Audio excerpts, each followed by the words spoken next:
Hello అండి, welcome to budget fashion. మన customer అయితే కొన్ని ఫ్యాబ్రిక్స్ పంపించారనమాట. ఇది వచ్చేసి మీషో నుంచే డైరెక్ట్గా మన అడ్రస్కి అయితే కొరియర్ చేశారు. లాస్ట్ టైం ఇలాగ ఒక శారీతో ఒక పాపకి కుట్టాను కదా, సేమ్ వాళ్ళకే అనమాట.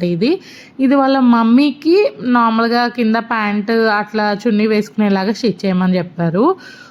అండ్ వాళ్ళే ఈ పార్సిల్ కూడా పంపించారనమాట. ఈ పార్సిల్లో వచ్చేసి ఒకటి నార్మల్ టాప్, కట్ టాప్, ఆది డ్రెస్ లాగా, అలాగే నారాయణపేటలో ఒక 2 మోడల్స్ అనమాట.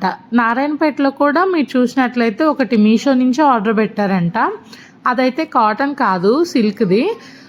సేమ్ అలాంటిదే వాళ్ళ దగ్గర ఒక 2 మీటర్స్ బిట్ అయితే ఉంది. బోర్డర్ వచ్చేసి డిఫరెంట్గా ఉందన్నమాట. ఈ 2 అయితే మనకి పంపించారు. ఈ 2 యూజ్ చేసి మామ్ అండ్ బేబీ డ్రెస్సెస్ అయితే స్టిచ్ చేయమని చెప్పారు. తను పర్సనల్గా నాకు ఒక డిజైన్ అయితే షేర్ చేసిందనమాట. సో ఈ రెండింటిని యూజ్ చేసి మనం ఎలాగ స్టిచ్ చేసాము అనేది నెక్స్ట్ వీడియోలో చూపిస్తానండి. బాయ్.